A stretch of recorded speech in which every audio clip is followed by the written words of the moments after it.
Assalamualaikum, halo anak-anak hebat. Hari ini kita akan berpetualang mempelajari keterampilan berbahasa. Ada menyimak, membaca, menulis, dan berbicara. Semuanya penting agar kita bisa belajar berkomunikasi dengan baik. Yuk mulai. Nah, kita masuk dari menyimak. Menyimak bukan hanya mendengar, tapi juga mendengarkan dengan penuh perhatian. Nah, dalam menyimak itu ada tahap-tahap, ragam, tujuan, dan proses. Nah, dengan menyimak itu kita bisa memahami cerita, pelajaran, dan pesan dengan baik. Siapa di sini yang dapat menyimak dengan baik? Menyimak juga dipengaruhi oleh suasana dan kondisi kita. Jika suasana tidak nyaman, kondisi badan sedang lelah, maka menyimak jadi sulit. Sikap, motivasi, pengalaman, dan lingkungan itu juga mempengaruhi kemampuan kita dalam menyimak. Nah, di sini menurut kalian lebih enak menyimak di tempat yang tenang atau di tempat yang berisik ya?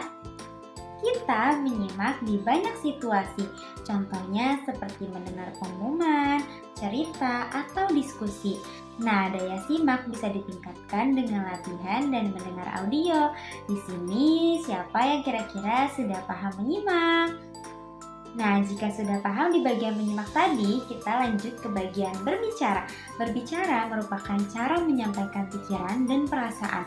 Nah, berbicara itu memiliki tujuan, tahap, dan aspek yang perlu diperhatikan, seperti suara jelas, bahasa santun, dan percaya diri. Berbicara tidak berdiri sendiri, tentu saja berbicara berhubungan dengan menyimak, membaca, dan menulis. Jika kita sering menyimak dan membaca, maka berbicara kita juga jadi lebih baik. Nah, sebelum kita berbicara, kita perlu menyiapkan tema, materi, dan latihan. Retorika dan intonasi itu membantu kita agar pesan mudah dipahami dan lebih menarik. Bagaimana? Sudah paham belum di bagian berbicara tadi? Soalnya sekarang kita lanjut ke bagian membaca. Membaca adalah membuka jendela dunia. Nah, membaca ini memiliki tahap, tujuan, dan cara agar kita semakin terampil dalam membaca dan memahami isi bacaan. Siapa di sini yang suka membaca buku cerita? Nah, di membaca ini ada membaca nyaring dan membaca dalam hati. Membaca nyaring itu melatih suara dan lafal, sedangkan membaca dalam hati membantu kita lebih fokus dan memahami isi bacaan.